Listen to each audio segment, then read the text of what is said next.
작은 서점.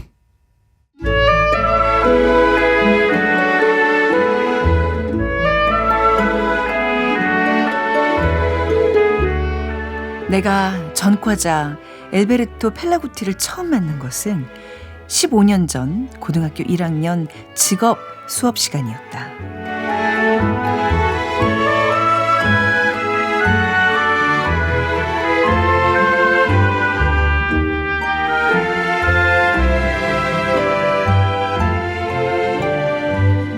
안녕하세요. 아나운서 최현정입니다. 필립 로스의 데뷔작 굿바이 콜럼버스에 실린 단편 노래로 그 사람을 판단할 수 없다. 첫 문장으로 작은 서점 문 열었습니다. 이민자들 사회인 미국의 1950년대 풍경을 그리고 있는데요.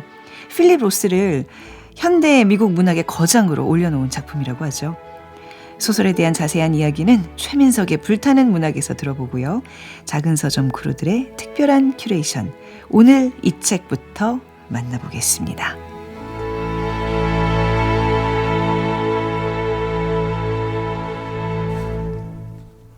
작은 서점 최현정입니다. KBS 1라디오 작은 서점에서는요, 여러분의 소중한 의견 기다리고 있습니다. 문자와 모바일 플레이어 콩 통해서 참여하실 수 있는데요. 문자번호 샵 9730이고요. 짧은 문자 50원, 긴 문자 100원입니다. 모바일 플레이어 콩은 앱을 다운로드 받으시면 무료로 메시지 보내실 수 있습니다. 그리고 인별그램에서 작은 서점 검색하시면요, 골목길 귀퉁이 작은 서점 이미지가 프로필에 있는 저희 서점 만나실 수 있습니다. 여기에도 댓글로 참여 가능합니다. 방송 내용도 정리해서 올리고 있으니까요. 꼭 한번 들르셔서 또 팔로우까지 해주시면 감사하겠습니다. 그리고 블레스트리 22님 항상 관심 가져주시고 계시는데요. 제가 낭독의 발견 얘기할 때 너무 반가워서 소리 지르셨다고요. 저도 오랜 친구를 만난 것처럼 반갑습니다. 자, 작은 서점에서도 자주 뵙길 바랍니다. 여러분의 이런 소중한 의견 저희 프로그램에 큰 힘이 됩니다. 기다리고 있겠습니다.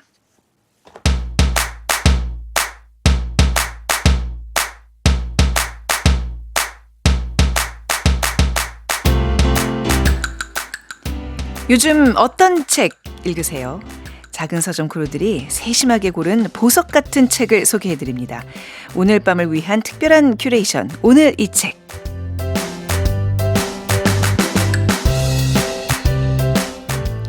교보문고 온라인 서점에서 책과 독자 사이를 다리처럼 연결해주고 있습니다. 구한회 MD님 모셨습니다. 안녕하세요. 안녕하세요. 구한회 MD입니다. 네, 반갑습니다. 날씨가 점점 더워지면서 이제 본격 여름이 되고 있구나라는 생각을 하는데, 이 출판업계 분들에게 제가 알기로는 6월은 굉장히 바쁜, 그 어느 때보다도 바쁜 계절? 예, 그렇게 들었어요. 어떤가요?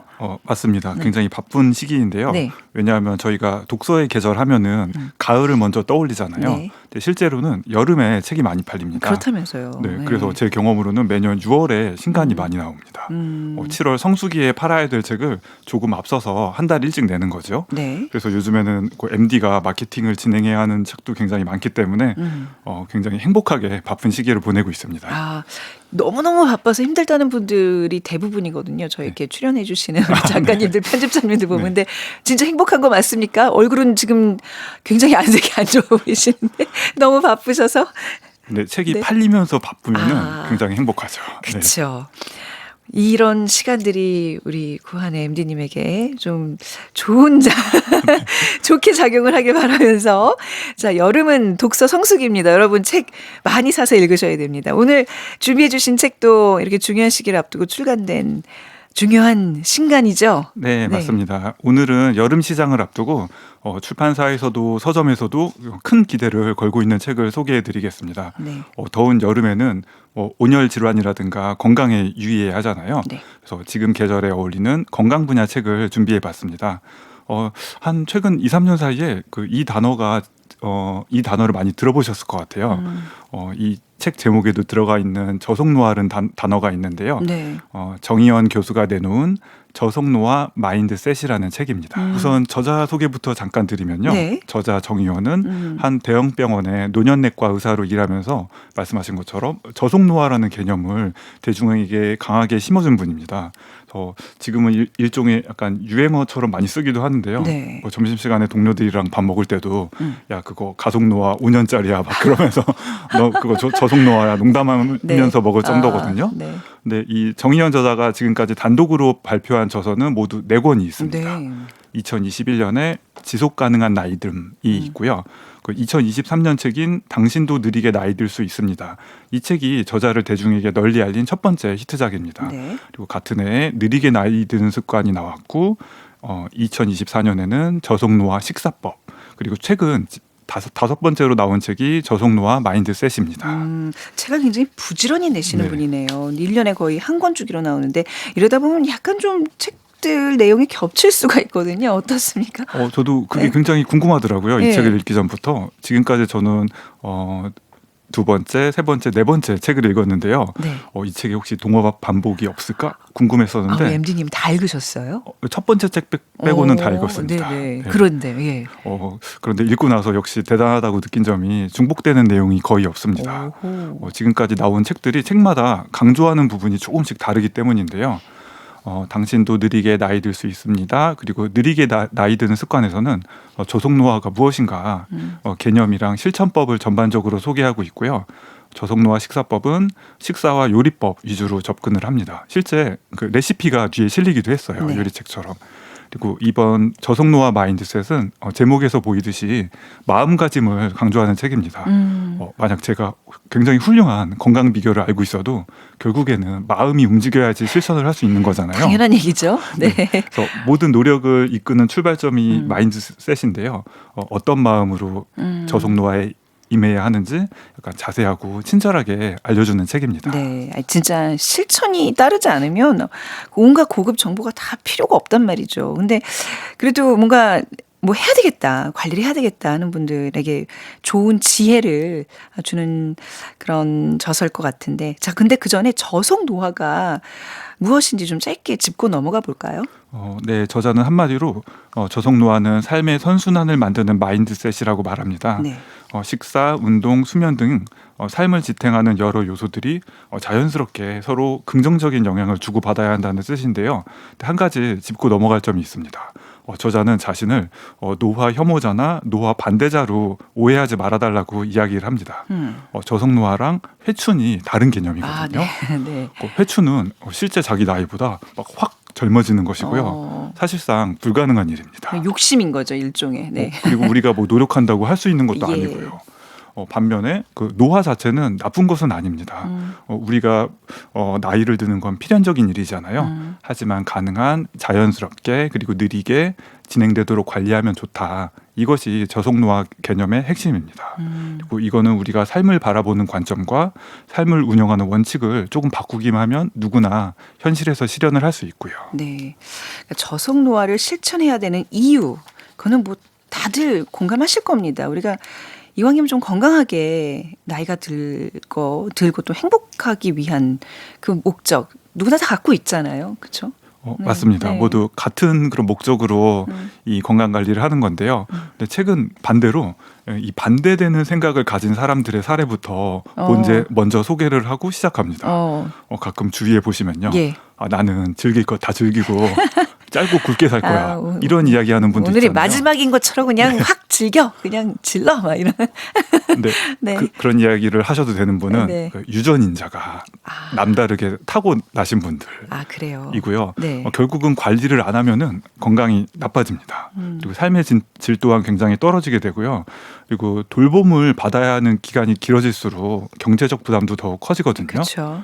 그리고 또 하나가 이 책을 읽어야 되는 이유가 어른들의 경우에는 내 몸뿐만 아니라 우리 아동이나 청소년들, 자녀들의 건강도 책임질 의무가 있잖아요. 네. 그래서 이 책을 읽고 이렇게 이야기를 들려줘야 되는 건데 근데 아이들이랑 노화는 좀 거리가 멀지 않나? 이렇게 생각할 수도 있잖아요. 그런데 코로나19 팬데믹 기간을 지나면서 그 어린이와 청소년, 그 20세 이하 당뇨병 환자가 크게 급증했다고 합니다. 네. 그리고 동아시아 4개국 중에서도 소아 청소년의 비만, 과체중 비율도 한국이 가장 높은 것으로 나타났고요. 그래요? 네. 그래서 이제는 뭐 이상지지혈증, 당뇨, 고혈압 이런 성인병이 원래는 성인만 걸린다고 해서 성인병이라고 불렀잖아요. 네. 그런데 이제 10대 사이에서도 늘고 있거든요. 그래서 어른들이 적극적으로 관리해줘야 한다는 말이 됩니다. 네. 요약하면은 덜 아프고 더 자유롭게 오래 사는 확실한 비결은 좋은 생활 습관을 가지는 것이다. 그리고 이는 어른 아이 할 것 없이 모두에게 해당한다. 네. 이렇게 정리할 수 있겠습니다. 자, 그래서 우리가 꼭 챙겨야 할 그 좋은 생활 습관들 어떤 것들이 있을까요? 그 네 가지 시옷을 기억하시면 편한데요. 시옷. 네. 네. 저자는 식사, 신체 활동, 수면, 네. 스트레스 관리 네 가지를 강조합니다. 음. 다만 지금은 이거 항목을 하나하나씩 어떻게 운동을 하셔야 됩니다. 네. 어떻게 먹어야 합니다. 모두 내용을 옮기기는 약간 시간이 부족해서요. 네. 이번 책에서 특히 강조하고 있는 게 마음가짐이라서 이 관련한 내용만 알려드릴게요. 그래서 저속노화를 희망하시는 분들을 위해 구체적인 조언은 그 두 번째 장에 담겨 있습니다. 네. 그런데 방금 말씀드린 식사, 신체 활동, 수면, 스트레스 관리 중에서 저자가 가장 강조한 게 어떤 건지 혹시 예상이 되시나요? 이 교수님이 항상 그 뭐 레시피도 올리고 이런 거 봐서는 잘 먹어야 된다. 건강한 식단을 찾아야 된다. 그게 핵심 아닌가요? 이번에 요지가 주장이? 그것도 정말 중요하긴 한데 네. 저도 약간 궁금해하면서 책을 읽었는데 정답은 수면, 잠이라고 합니다. 수면이요. 네, 한마디로 잠이 부족하면은요. 네. 치매, 당뇨, 암, 심혈관 질환 모든 것에 나쁜 영향을 주고요. 한마디로 저속노화가 아니라 가속노화에 날개를 달아준다고 합니다. 그렇군요. 저도 방금 정의연 저자의 책을 3권 읽었다고 말씀드렸잖아요. 그리고 영상도 많이 찾아봤거든요. 그런데도 지금까지 저속노화 하면은 왠지 식단 네. 그리고 운동이 중요하지 않을까 생각을 했거든요. 근데 이번 책에서는 잠은 저속노화의 토대이자 대들보이므로 꼭 챙겨야 한다. 이렇게 당부합니다. 그래서 저자가 비유를 하는 것이 예. 잠은 행복의 파랑새라는 겁니다. 우리가 그토록 애타게 찾아 헤맸는데 예. 생각보다 가까운 곳에 있다는 거예요. 그래서 책에서는 이와 비슷하게 막 어렵고 복잡한 게 아니라 네. 간단한 실천법들을 계속 알려줍니다. 그중 하나가 더하기와 소비가 아니라 네. 빼기와 비소비를 중시해야 한다는 거예요. 무슨 얘기죠? 우선 더하기와 소비가 무엇이냐면 우리는 몸 관리 시작하겠다, 이제 운동하겠다, 다이어트 하겠다 마음을 먹으면 일단 뭔가를 막 사들이는 경향이 있습니다. 제 얘기해 주시는 건가요? 네. 저도 네. 왠지 좀 찔리는 느낌이 네. 있는데요. 일단 뭐 좋은 음식이나 재료를 예, 사기도 하고요. 그렇죠. 이제 운동해야 되니까 옷부터 사야죠. 신발도 사야 되고 네. 막 운동기구 잔뜩 들여놓는 예. 분도 계시고 헬스장을 등록하기도 하잖아요. 그런데 이렇게 뭔가를 소비하고 막 더하는 것보다는 만약에 내 생활 습관 중에 안 좋은 것이 있으면은 이걸 당장 그만두는 것부터 시작을 해보자는 거예요. 예를 들면 아까 잠이 중요하다고 말씀드렸잖아요. 근데 네. 잠을 푹 잘 자고 싶으면 비싼 침구를 사는 것보다는 이제 내가 정해놓은 시간이 됐으니까 스마트폰을 딱 꺼야겠다. 네. 그리고 전자기기 사용 시간을 한번 줄여보자. 이렇게 접근을 하자는 겁니다. 그러니까 뭔가 되게 거창하게 뭘 돈을 들여서 시간을 엄청 내서 하는 게 아니라 그냥 내 일상생활에서 조금 가볍게 시작할 수 있다는 얘기잖아요. 이게 어려운 게 아니라고 말씀을 하시는 것 같네요. 네. 그게 이 책의 예. 큰 장점인 것 같습니다. 책에서는 우리가 건강을 너무 염려하면은 네. 오히려 병이 된다고 해요. 예. 그리고 완벽하지 않아도 좋으니까 약간 유연하게 생각을 해라. 네. 적당히 해도 좋다고 말을 합니다. 세상에 몸에 좋은 것만 먹고 사는 사람, 가공식품 안 먹고 사는 사람이 어디 있느냐는 거예요. 제 생각에도 특히 좀 약간 착실하신 분들 중에 네. 다이어트 운동 꾸준히 하다가 약간 하루만 못 지키면은 네. 역시 난 틀렸어 하고 막 무너지는 분들이 계시거든요. 그런데 하루 정도 계획을 못 지키더라도 그 다음 날부터 바로 새로 시작하면 된다. 이렇게 마음을 편하게 가지라고 격려를 해주는 책입니다. 하긴 뭐 식단이 중요하고 잠이 중요하고 그거 알면서 못 지키면 그것도 스트레스가 된단 말이죠. 아까 그 시옷 중에 하나잖아요. 네. 네. 그러니까 마음 편안하게 잠을 많이 자자. 근데 이건 너무나 다 아는 사실이지만 또 일이 많으면 제일 우리가 먼저 하는 게 잠부터 줄이는 거거든요. 좀 그리고- 딜레마예요. 하루하루 살면서. 그리고 불행하게도 네. 우리 사회가 속도가 너무 빠르잖아요. 그리고 경쟁도 심하고요. 그리고 약간 말씀하신 것처럼 잠이나 휴식을 충분히 취하는 걸 약간 죄악시하는 문화도 맞아요. 네. 형성이 되었던 것 같아요. 그리고 회사에서 그 일을 하시는 분들은 모두 경험을 하실 텐데요. 약간 회사의 일 자체가 그 일을 위한 일, 그리고 보고를 위한 보고, 그리고 회의를 위한 회의가 계속 반복이 되잖아요. 지금 다니는 직장이 좀 그러신가 보죠. 저는 네, 아니라고 공개적으로 말씀을 드립니다. 네. 즐겁게 일하고 계십니다. 네, 즐겁게 네. 네, 지금 6월 아주 행복한 네, 시기. 네, 행복하고 네. 보람차게 지내고 계십니다. 네. 그래서 방금 말씀드린 일부 회사에서는 네. 노동의 강도는 갈수록 높아지는데 그만큼 혁신은 떨어지게 되는 거예요. 그래서 해결책은 정말 중요한 일에 짧고 깊게 집중해서 효율적으로 일해야 한다고 합니다. 네. 동시에 여러 가지 일을 하는 게 멀티태스킹인데 그것도 꼭 피해야 하고요. 네. 물론 지금의 현실에서 그 이러한 변화를 단기간에 일으킬 수는 없거든요. 힘들긴 하지만 이런 목소리가 뭐 책을 통해서든 어디를 통해서든 하나둘씩 나오기 시작하고 있다. 네. 이러한 사실 자체를 긍정적으로 생각을 해야 할 것 같습니다. 아무쪼록 이 책을 그 사장님들 그리고 네. 임원분들이 많이 어. 읽어보시면 좋겠고요. 네. 그러니까 몰입과 휴식을 적절하게 조절을 해야지 개개인의 건강에도 도움이 되고 네. 기업 전체의 맞아요. 성과도 높아진다고 합니다. 그게 중요한 거예요. 그죠. 혁신 뭐 이런 거 막 따질 게 아니라 그 개개인 사원들의 건강을 이런 식으로 스트레스 관리를 해주면 훨씬 회사 입장에서도 많은 성과를 얻을 수 있다는 거. 네. 책 쓰신 분 같아요. 지금 거의. 오늘 약간 건강 프로 같은 느낌으로 그러네요. 책을 소개해드렸는데요. 이 저속노화 마인드셋 여기서 가장 좀 인상 깊은 문장을 하나 꼽아주실 수 있을까요? 굉장히 많은 문장이 눈에 들어왔는데 하나만 한번 꼽아봤습니다. 네. 네, 독서는 스트레스 감소에 효과가 있다입니다. 그런 내용이 여기 나와요? 네, 정확히 오. 그 독서를 굉장히 많이 강조를 하는 그래요? 책이고요. 실제로 2009년에 영국에서 실행한 연구인데요. 네. 스트레스를 굉장히 많이 받은 사람들에게 6분 동안 책을 읽게 했거든요. 네. 그랬더니 스트레스 수준이 무려 68%나 감소했다고 합니다. 6분 만에 이렇게 네. 68%가 감소한다고요, 스트레스가? 네. 오. 그래서 지금 작은 서점을 애청하고 네. 책을 즐겨 읽는 분들은 네. 이미 생활 속에서 저속노화를 실천하고 있었다. 박수. 네, 희망적으로 마무리해보겠습니다. 네, 아주 좋은 문장을 건져 오셨습니다. 독서는 스트레스 감소에 효과가 있다. 독서에 좀 그 시간 할애가 어려우신 분들은 이거 들으면 되겠네요. 네. 진짜 너무 좋은 문장을 소개해 주셨습니다. 자, 정의원 교수의 저속 노화 마인드셋 관심 있는 분들 한번 읽어보시길 바라고요. 오늘 구한의 MD님께서 이 책 준비하면서 떠오른 노래가 있으시다고요. 이 책에서 계속 강조한 내용이 그 수면, 잠을 네. 잘 자야 된다고 하는 거였잖아요. 예. 수면의 과학이라는 영화가 있는데요. 그 중에 If You Ask Me 한번 준비해봤습니다. If You Ask Me. 다행이에요. 갑자기 뭐 자장가 한 곡 듣겠습니다. 이럴 줄 알고 깜짝 놀랐는데 이게 장미셸 베르나르의 곡이죠. 수면의 과학 OST입니다. 같이 들으면서 우리 구한의 MD님은 보내드리도록 하겠습니다. 감사합니다. 네, 감사합니다. 작은 서점.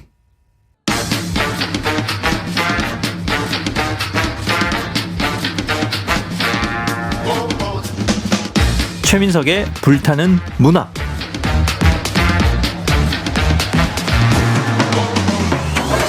우리의 마음을 저미는 명작. 오랜 시간 살아 숨쉬며 여전히 불타오르는 명작. 앞으로 그런 명작이 될 거라 여겨지는 작품까지. 최민석 작가가 아끼는 명작 이야기 작은 서점에서 풀어봅니다. 소설가 최민석의 불타는 문학.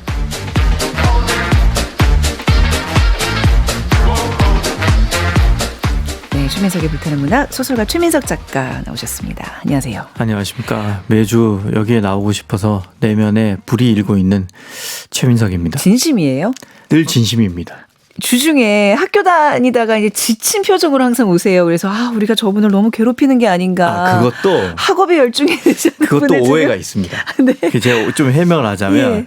저는 지금 지쳐 보이는 게 아니라 예. 늘상 원래 일평생 늘 지쳐 보였습니다. 그래요? 어릴 때부터 만성 피로에 이미 시달리고 있었어요. 10대 때부터. 아이고. 네. 그럼 늘 톤이 낮고 늘 피곤해 보인다. 그럼 약간 그래도 이 시간 뭐 짧게 한 뭐 20분 저희와 함께하는 시간 동안 이렇게 좀 이렇게 좋아지세요 컨디션이? 도파민이 막 나오나요? 제 일상에서 네. 가장 업되고 가장 텐션이 높고 좋아요. 가장 흥분된 시간이 바로 이 시간입니다. 네, 옆구리 쿡 찔러서 받아내는 답입니다. 지금 파이어. 네. 지금 대학 가는 방학이 시작되는 기말고사 기간이죠. 네. 그래서 이렇게 또 힘드시구나. 원래 힘이 없어요. 원래 힘이 없는데 네. 더 영향을 끼칠 수는 있지만 저는 네. 뭐 그렇게 학점에 신경을 쓰는 사람이 아니라서. 그래도 매번 말씀드리지만 이 만학도로서 정말 포기하지 말고 정말 젊은 친구들에게 보여주세요. 이렇게 열심히 공부하는 모습 모범이 됩니다. 자, 오늘 어떤 책 갖고 오셨나요? 오늘은 필립 로스의 노래로 그 사람을 판단할 수는 없다라는 네. 단편 소설을 준비해 왔습니다. 이 단편 소설은 이제 굿바이 콜럼버스에 수록된 그렇습니다. 단편입니다. 네. 필립 로스 이게 어마어마한 작가라면서요. 그렇죠. 네. 사실 미국 현대문학의 거장으로 네. 일컬어지는 작가고요. 1959년에 유대인 풍속을 묘사한 단편집 안녕 콜럼버스로 데뷔를 했고요. 요게 이제 오늘 네. 소개하는 작품 실린 책인 거죠. 그리고 이 작품으로 이듬해에 전미 도서상을 수상하면서 유명해졌습니다. 네. 예. 뭐 상을 많이 받았어요. 네. 퓰리처상 그리고 백악관에서 수여하는 문화예술훈장 그리고 미국 문학예술 아카데미에서 수여하는 최고 권위의 상인 골드메달을 받았고요. 네. 뭐 전미도서상, 전미비평가 협회상을 각각 2번씩 받았고요. 펜포크너상은 3번이나 받았다고 합니다. 이분이 찾아보니까 1933년생이시던데 이 정도의 어떤 스펙과 유명세로 따지면 그 노벨문학상 정도는 한번 받았어야 되는데 이 생전에 이걸 못 받고 돌아가셨어요. 이거 굉장히 한이 맺혔을 것 같은데. 그래서 그게 사실은 엄청난 이슈였어요. 도박사들이 매해 그 리스트를 짜서 막 점치잖아요. 그렇죠, 하죠. 네. 매년마다 늘 그 필립 로스의 수상 확률을 점친 거예요. 그런데 늘 후보로 거론되면서 정작 이제 상을 못 받아서 독자들 사이에서 뭐 고통받는다. 네. 이런 마치 옛날에 그 레오나르도 디카프리오가 네. 아카데미 나무주연상 못 받는다고 이제 희화하듯이 그런 언급이 되게 많았어요. 근데 그걸 의식을 했는지 네네. 2012년에는 본인이 스스로 절필을 선언합니다. 이게 이제 나 이제 은퇴했으니까 네, 이제 인터뷰로 나 괴롭히지 말고 노벨상 후보로 뭐 올리건 말건 네. 난 이제 신경 안 쓰겠다. 이런 거를 공식적으로 사회에 이제 시그널을 준 거죠. 그럼에도 불구하고 매년마다 그 도박사들이 필립 로스를 언급하면서 괴롭혔거든요. 네. 아무튼 이렇게 지내다가 결국은 2018년 5월에 뉴욕의 한 병원에서 울혈성 심부전으로 세상을 떠났습니다. 네. 나는 괜찮다. 난 정말 순수 창작만을 위해서 그게 나의 기쁨이다라고 생각하는데 아이고 이번에 노벨상 한번 받으셔야죠. 아이고 정말 왜 안 주실까. 이런 얘기를 자꾸 듣다 보면 굉장히 내가 내 스스로 어떤 자존감이 굉장히 상하게 되거든요. 이런 작가들이 몇 명 있어요.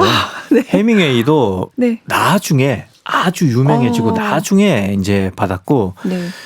그러니까 지금 이제 뭐 예컨대 밀란 쿤데라라든지 네. 무라카미 하루키라든지 이런 작가들을 매년 언급을 하잖아요. 그렇죠. 그 필립 로스가 이런 거의 원조였던 거죠. 네. 얼마나 힘드셨을까. 아무튼 2018년에 또 이제 자꾸 하시고 하지만 그의 이름은 영원히 남죠. 네, 오늘 또 당연하죠. 작품도 영원히 남고요. 필립 로스라고 하면서 어마어마한 작가라고 이제 소개를 해드렸습니다. 요 이제 이 소설의 줄거리가 노래로 그 사람을 판단할 수 없다. 줄거리가 이제 1950년대 얘기인데요.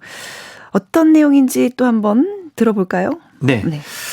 주인공은 나입니다. 내가 전과자인 알비 펠라구티를 알게 된 것은 15년 전인 고등학교 1학년 직업 시간이었습니다. 네. 이 알비는 시칠리아 출신의 이민자였고요. 1학년만 3번째 반복하는 친구였습니다. 계속 이제 여러 번, 2번은 꿇었다 그러잖아요. 그렇죠. 네네요. 느낌이 오죠. 네. 역시 우리의 느낌대로 알비는 소년원을 다녀왔고 거기서 야구팀 선수를 한 덩치 큰 녀석이었습니다. 야구팀 선수를 했다고 소년원에서. 네. 딱 생각만 해도 뭔가 힘 있고 그쵸. 통솔력 있고 좀 안 좋은 쪽으로 그런 친구인 것 같죠. 네. 이 녀석이 직업 시간에 적성 검사 때 갑자기 나한테 야 정답이 뭐야? 이렇게 윽박지릅니다. 적성 검사는 정답이 없는 거잖아요. 그렇죠. 네. 그래서 내가 아니 적성 검사에 정답이 어디 있어? 네. 그런 게 있을 리가 없잖아. 이렇게 대답을 했지만 녀석이 하도 윽박질러대서 결국은 내 답을 알려줬습니다. 네. 그리고 그 결과 우리는 둘 다 적성이 똑같이 변호사로 나왔습니다. 소년원을 다녀온 친구입니다. 그걸 무시하는 건 아니지만 네. 조금 아이러니하죠. 네. 그래서 이 사건을 계기로 네. 우리 둘은 친구가 됐습니다. 체육 시간에 나는 이제 알비를 한 학기를 같이 할 내 야구팀 선수로 뽑아줬는데 네. 놀랍게도 알비는 엄청나게 못했습니다. 소년원에서 덩치가 크고 소년에서 야구팀을 했는데 네, 선수 경력이 있는데. 엄청 못한 거예요. 어느 정도냐면 투수를 마주보고 타석에 서고 네. 원래 투수를 사선으로 보면서 비스듬히 서야 그쵸. 되잖아요. 네. 그럼 투수를 정면으로 마주보면서 타석에 서고 예.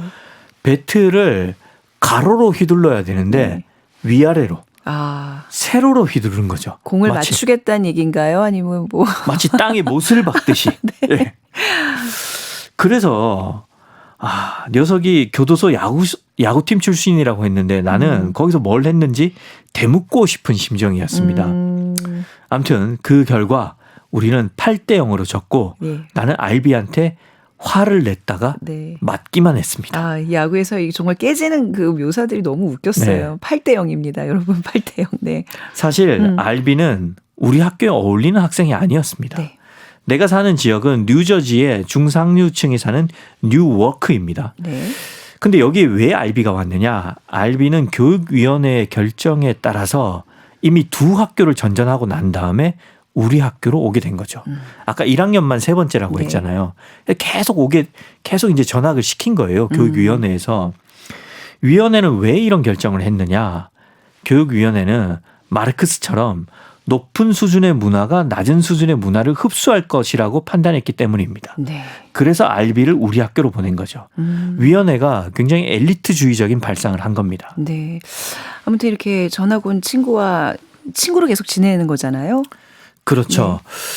우리는 이제 친구로 우정을 유지하면서 지내다가 그러다가 내가 알비한테 한번 맞는 일이 벌어지면서 네. 우리의 우정은 약간 변질됩니다. 알비가 나한테 지시를 하는 그런 권위적인 형태로 변질이 되죠. 예. 아무튼 이런 긴장 관계 속에서 지내다가 문제가 터집니다. 무슨 일이 일어나죠? 문제는 루소 선생의 적성 검사에 대한 맹신에서부터 출발을 했습니다. 이 루소 선생은 무슨 영문인지 알비가 변호사가 되리라고 확신을 한 거죠. 그러니까 그 적성 검사 결과를 보고. 이 부분이 너무 웃겼어요. 아니 딱 봐도 변호사 스타일이 아닌데 왜 자꾸 이렇게 확신을 하죠, 선생님은? 저는 그러니까 요 대목이 작가가 그 미국적 사고에 대한 비판을 하고 싶었다. 그런 건가요? 네. 미국적 사고가 그거잖아요. 당신은 와서 무엇이든 할 수 있고 미국에서는 무엇이든 이룰 수 있다. 아메리칸 드림이다. 그렇죠. 아메리칸 드림에 대한 비판인 거죠. 네. 왜냐하면 필립 로스도 유대인 이민자이고 예. 이 주인공의 친구인 알비도 시칠리아 이민자잖아요. 네네. 아무튼 이 루소 선생은 교육위원회처럼 높은 수준의 문화가 낮은 수준의 문화를 흡수할 거라고 생각을 한 거죠. 네. 그래서 인간은 높은 쪽을 바라보고 위로 올라가기 위해서 노력을 할 거라고 판단한 겁니다. 그래서 알비한테 미국의 위대한 법관 전기를 읽게끔 시킨 것은 물론이거니와 나아가서 법원 견학까지 시킵니다. 네. 근데 이 법원이 알비한테 어떤 장소냐. 알비는 법원에서 교도소에 가도록 선고를 받은 네. 불행의 장소였거든요. 거기를 지금 보냈으니 이거는 정말 그렇죠. 가해죠. 어찌 보면. 네. 알비는 법원이 싫다고 뛰쳐나갔고 다음날 학교에 와서 루소 선생에 대한 공격을 선언을 합니다. 네. 학생들 앞에서. 알비의 지시를 받고 나는 그부들한테 알비의 작전을 알립니다. 네. 이 작전이 뭐냐. 루소 선생이 칠판에 판서를 하기 위해서 등을 돌리잖아요. 네. 그러면 학생 전부가 책상 밑으로 등을 숙여서 구두끈을 묶는 겁니다. 우리가 보통 만우절 때 보통 학교에서 네. 가끔 하는 건데. 그렇죠. 책상 아무튼, 밑으로 네. 들어가는 거죠. 네. 네. 신발끈을 한번 묶는 거죠. 네. 마치 뭐 계산할 때도 아닌데 예. 일부러. 루소 선생이 이제 칠판을 판사하고 난 다음에 뒤돌아보니까 학생 전부 책상 밑에 들어가서 숙이고 있거든요. 얘기합니다. 아, 이제 장난 그만해. 그리고 이제는 올라오라고 얘기를 하자 알비가 명령을 합니다. 예. 그대로 있어. 알비가 그 사이 이 반에서 거의 짱을 먹었나 봐요. 그렇죠. 네, 덩치로 이제 우선. 네. 선생이 올라오라고 하는데 네. 알비가 그대로 있어. 음. 이렇게 얘기하니까 아이들 전부가 그대로 있습니다. 네. 그리고 알비가 벌떡 일어나서 이제 앉아. 이렇게 얘기하니까 아이들이 이제는 제대로 앉습니다. 네. 그리고 알비의 지휘 아래 노래를 부릅니다. 네. 수업 시간에요. 노래가 좀 이상하더라고요. 근데. 이게 뭐냐면 예. 사과나무 밑에 앉지 마라라는 2차 대전 때 유행했던 대중가요를 수업 시간에 굉장히 크게 부릅니다. 네. 이 광경을 보고 루소 선생은 충격을 받아서 의자에 걸터 앉습니다. 그러고 생각을 하죠. 이 사람은 알카포네가 아니라 가리발디였다. 네. 알카포네는 다들 아실 거예요. 이탈리아 출신의 마피아인 거죠. 네. 그러니까 문제 학생이니까 알카포네인가 생각을 했는데 학생들을 통솔하는 걸 보고 이탈리아의 독립운동가인 가리발디다. 네. 이렇게 생각을 한 거죠. 그리고 이제 노래가 끝나고 침묵이 흐르자 알비가 일어나서 이제는 미국 국가를 부릅니다. 네. 그리고 우리 모두 일어나서 알비와 함께 미국 국가를 부릅니다. 네. 경건한 분위기예요, 지금 이게. 그렇죠? 네. 근데 경건하면서 키득키득한 게 동시에 아니라, 네. 굉장히 폭력적인 분위기예요. 네. 그러니까 권위가 선생에서 알비로 완전히 넘어간 거죠. 네. 선생은 지금 노래로 막고 있는 그런 상황인 겁니다. 선생은 이제 눈물을 반짝이면서 지친 표정으로 책상에서 일어섭니다. 의자에서 일어섭니다. 네.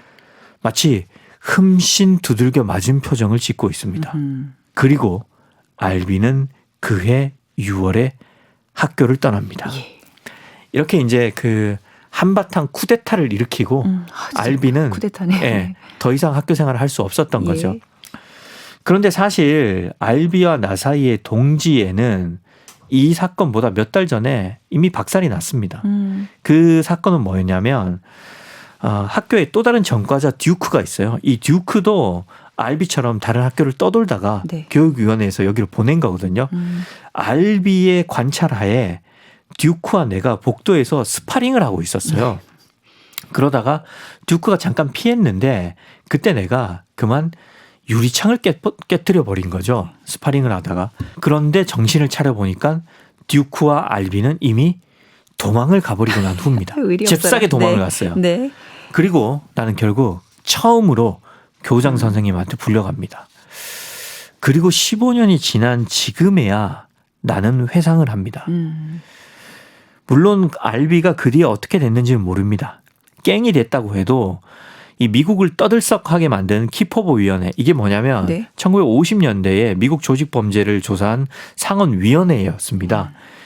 그냥 우리로 치자면 뭐 범죄와의 전쟁 네. 이런 거였는데 여기에 불려 나오지 않은 걸 보면 그렇게 뭐 전국을 떠들썩하게 만들 만한 네. 그런 악명 높은 인물은 못 된 것 같아요. 그 정도 리스트에는 네. 안 들어가는 걸로 봐서는. 네. 네. 그렇죠. 뭘 하는지 몰라요. 네.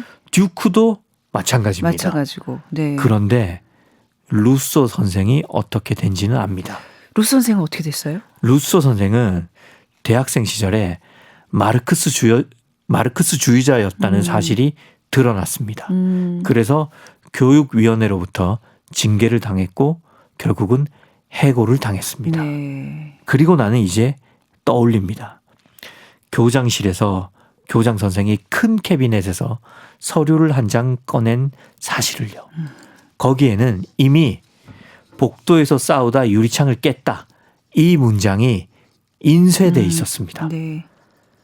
그리고 품이 있는 신사였던 교장은 나에게 말합니다. 이 서류가 나를 평생 따라다닐 거라고요. 그때 내가 바라본 캐비넷에는 그런 서류들이 색인 카드로 꽉 차서 분류가 되어 있었습니다. 네.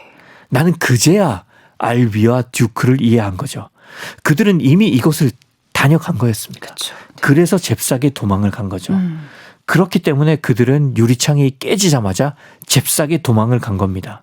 그리고 나는 당시에 이런 캐비넷에 새긴 카드가 꽉 들어차 있다는 것은 전혀 몰랐던 거고요. 네. 그리고 루소, 가엾은 루소는 최근에야 이 사실을 알게 됐습니다. 마치 너희들은 원하면 뭐든지 될 수 있어. 무슨 변호사도 될 수 있어. 학교에서 그렇게 가르쳤지만 결국은 이 아이들의 행적을 다 적어서 주온 글씨처럼 아이들 네. 가슴에다 다 새겼다는 그리고 그 슬픈 이야기로 루소도 끝나게 되네요. 자신이 대학 시절에 그렇죠. 활동했던 네. 그 운동 경력이 빌미가 되어서 해고되었다는 거를 최근에야 알게 네. 된 거죠. 그게 바로 당시 미국 사회의 네.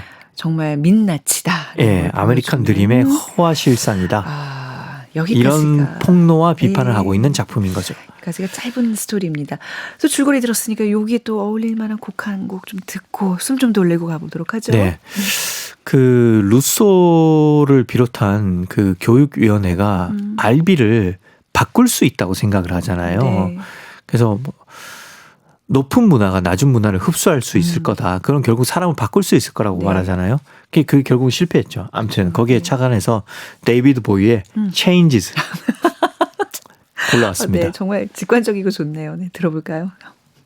네, 데이비드 보이의 Changes. 그러니까 상류 문화가 하류 문화를 흡수해서 그 아이들을 교화시킬 수 있을 것이다, 변화시킬 수 있을 것이다라는 믿음은 이루어지지 않았다는 슬픈 이야기와 함께 곡을 들어봤습니다. 이 작품 굉장히 짧아요. 그렇죠? 네. 단편 중에서 굉장히 짧은데 그냥 혼자 읽었을 때는 그냥 스토리 위주로 읽어서 이 이면에 그 행간들의 어떤 의미들을 몰랐는데 지금 우리 작가님 말씀과 해설과 같이 들어보니까 굉장히 깊이 있는 이야기가 담긴 작품이네요. 그 원래 이제 단편 소설이 짧으면 네. 오히려 그 깊이가 더 깊은 소설들이 많거든요. 네네. 대표적으로 꼽을 수 있는 작품이 저는 이 작품이라고 생각을 하고요. 예, 예.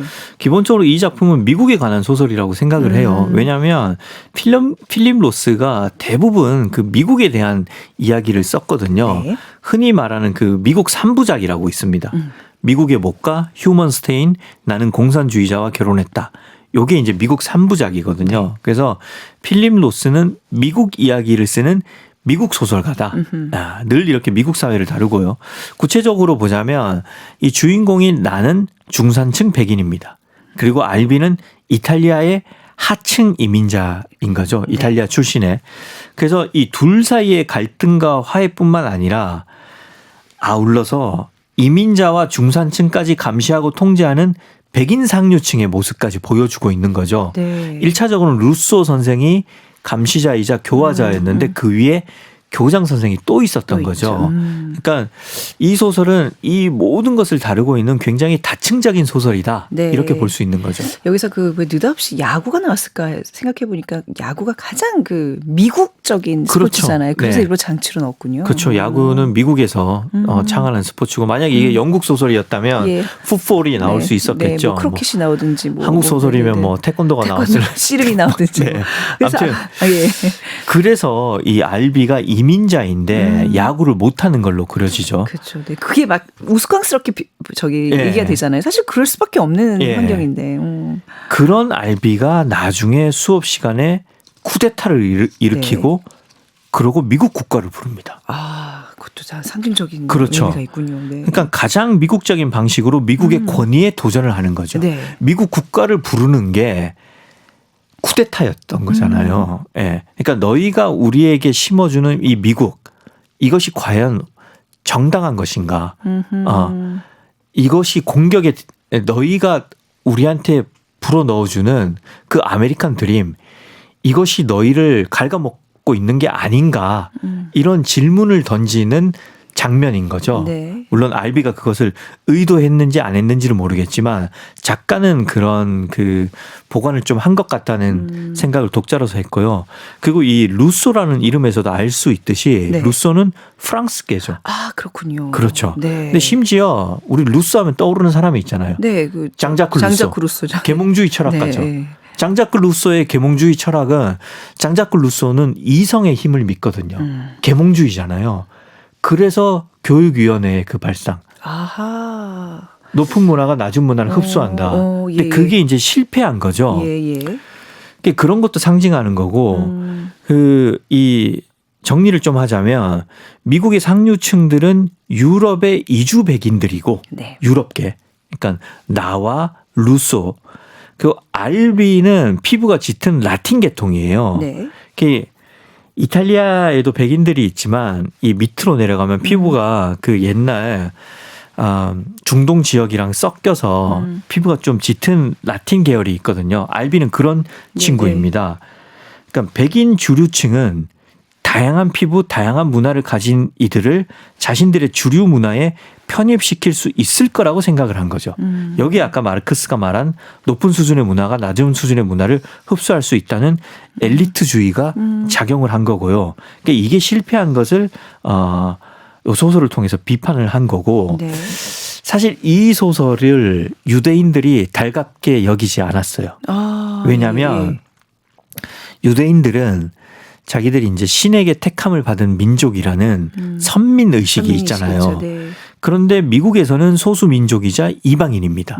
동시에 홀로코스트의 그 아픈 역사도 갖고 있고, 그러니까 굉장히 복잡한 존재예요. 예. 그래서 유대인들은 살아남기 위해서 미국 사회에 편입하기 위해서 어쩔 수 없이 미국의 주류 문화에 어느 정도 복무를 해야 돼요.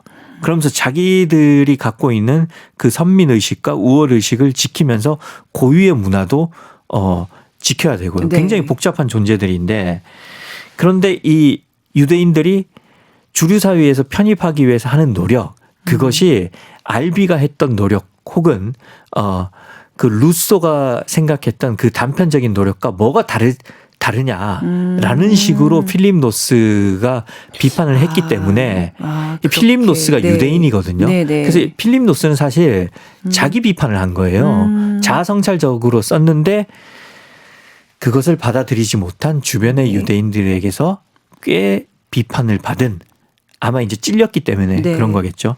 그런 작품이라고도 볼 수 있습니다. 그러니까 지금 이 노래로 그 사람을 판단할 수 없다 맞나요? 이 제목이 네. 들어가지고 그 작품이 실린 굿바이 콜럼버스에 대한 이게 서평을 보니까 그 유대인 정체성에 대한 고민이 많이 담긴 책이라 그러더라고요. 굉장히 많죠. 예, 그러니까 이제 예. 유대인으로서 어떤 종교나 또 전통을 지키는 일, 또 뭐 사랑 이런 거에 대한 그 본인이 살아오면서 겪었던 많은 것을 좀 담아내고 있는데 거기 이제 첫 번째 작품이 굿바이 콜럼버스인데 거기서도 유색 인종의 어떤 남자아이가 또 어떤 백인 여자를 좋아하고 뭐 이런 내용이 나오거든요. 그러니까 그런 거에 대한 고민이 기본적으로 많은 작가의 작품입니다. 그러니까 그 모든 것이 굉장히 미국적인 고민인 거죠. 그렇죠. 예. 네. 그러니까 지금 아까 말씀하신 것처럼 굉장히 그 작품의 의미가 다층적이라고 해야 될까요? 네. 게다가 이제 아까 루소가 마르크스주의자였다고 밝혀지면서 이 네. 소설은 이념 갈등까지 다루고 있는 거죠. 1950년대 미국이 다민족, 뭐 메카시즘, 계급 갈등 네. 이런 걸로 뒤섞인 혼란의 시대를 겪었는데 그런 요소들이 이 소설에 다 담긴 것 같아요. 네네. 게다가 그 동급생 사이에서 벌어지는 폭력을 중심으로 한 위계까지 담겨 있잖아요. 그러니까요. 뭔가 이게 좀 계급화하려는 그게 네. 이제 학급에서도 나타나잖아요. 그렇죠. 네. 그 소설 말미에 이제 가엾은 루소라고 표현한 거는 결국 루소는 한평생 자신을 따라다니는 그 꼬리표가 네. 그 캐비넷에서 시작됐다는 것을 몰랐다라고 암시하는 거잖아요. 이게 1950년대 미국이 엄청난 감시 사회였다. 감시 사회였다. 표면적으로는 자유와 평등을 주장하는 아메리칸 드림의 네. 사회였지만 네. 실상은 그 캐비넷에 감시 꼬리표가 빽빽하게 들어있을 만큼 네. 이면에는 엄청난 그 감시의 눈이 있었던 사회였다. 이런 걸 비판하는 거죠. 그러니까 이제 냉전 사회에서 그 미국의 어떤 메카시즘 그 시기가 사실 우리 사회에서도 고스란히 나타나는 거잖아요. 그러니까 네. 이 소설이 미국 배경이지만 이거 한국에서도 분명히 있었던 일인데 이런 적용하면 분위기가 분명히 있었는데 하는 저는 느낌이 이제 드네요. 기본적으로 두 가지가 보여요. 예. 그 메카시즘은 우리도 뭐 많이 겪었죠. 네. 그것뿐만이 아니라 그 뭐 껍빛단니 이런 소설이 그쵸. 있잖아요. 네네. 필립 노스가 여기서 비판하는 거는 유대인들이 미국 주류 사회에 편입하기 위해서 어떠한 그 영합을 했는지 세속적으로 영합을 했는지 그거를 목도했고 그걸 비판을 했거든요. 근데 우리도 그런 면들이 있었잖아요. 네. 예, 그런 것들도 있고 가장 이제 명시적으로 보이는 거는 이 알비. 네. 알비가 우리한테 익숙한 인물 같죠. 그 우리들의 일그러진 영웅을 보면 나오는 엄석대, 네. 이문열 작가의 소설. 아니면 또 비슷한 이야기인데 그보다 먼저 쓰인 네. 그 전상국 작가의 우상의 눈물. 거기에 보면 그 최기표라는 인물이 나와요. 네. 그런 인물과도 알비가 닮아 있는 그러네요. 거죠. 그러니까 이제 그래서 엄석대 같은 경우는 전학을 와서 아니 엄석대가 원래 있었죠. 근데 이제 병태가 전학을 그렇죠. 와서 엄석대가 이뤄놓은 그 공포 정치로 이뤄놓은 예. 그 구도에서 이제 막 힘들어하는 모습인데 이건 약간 반대긴 하지만 예. 뭐 폭력적인 학생과 그 밑에서 시달리는 아이들의 어떤 그 갈등 관계라는 그 구도에서는 비슷하네요. 그래서 제가 이 소설을 소개한 이유는 재밌다. 네. 단순히 그냥 미국 사회를 제3자의 시각에서 관찰하고자 하는 네. 그런 시각으로 독서를 해보자는 게 아니라 한꺼풀만 벗겨보면 예. 이 소설은 굉장히 미국이라는 성을 갖고 있는 것 같지만 네. 인간들이 모여 사는 모든 사회의 보편성을 다루고 있다. 그러네요. 어떻게 보면 한국적인 소설이기도 하다. 네. 예, 그런 측면에서 가지고 왔고요. 단편이라 네. 짧아서 읽기 좋아서 예, 여러분 시간 나시면 한번 네. 보시라고 네. 추천해 드렸습니다. 아니 그 필립 로스의 이 책에 거의 끄트머리에 있는 그 한 편이더라고요. 굿바이 콜럼버스부터 쫙 시작을 하면 더 좋았을 텐데 왜 중간을 뚝 떨어뜨려 놨는지 좀 궁금했거든요. 근데 지금도 얘기 들어보니까 굉장히 그 해석에 있어서 의미가 있는 책이네요. 네. 그때 제가 책을 두루룩 넘기다가 그냥 두루룩? 요 네. 책이 보였어요. 예. 네. 참고로 제목 얘기를 말씀을 안 드렸는데 네. 그 미국에 이걸 뭐 속담이라고 해야 되나요? 금언이라고 해야 되나요? 그런 표현이 있잖아요. 책은 그 표지로 판단할 수 없다. 네. 예. 그거를 이제 표지를 아하, 그냥 노래로 바꾸고 네. 책을 사람으로 바꾼 거예요. 예, 그래서 예. 사람은 노래로 판단할 수 없다. 그 그 노래라는 건 알비가 부른 노래겠죠. 네. 예. 거기에 대한 패러디인 거죠. 그러니까 네. 이면과 실상이 다른 인물, 이면과 실상이 다른 사회 네. 예. 그런 것에 대해서 통합적으로 이야기하는 작품인 것 같습니다. 알겠습니다. 자, 필립 로스의 데뷔작 굿바이 콜럼버스에 실린 단편 노래로 그 사람을 판단할 수 없다 함께했습니다. 자, 궁금하신 분들은 꼭 책 한 권 처음부터 끝까지 다 읽어보시면 좋을 것 같습니다. 최민석의 불타는 문학, 불문학 또 다음 주에 뵙겠습니다. 오늘 감사합니다. 고맙습니다. 네, 그리고 작은 서점 오늘 문 닫겠습니다. 지금까지 최현정이었습니다.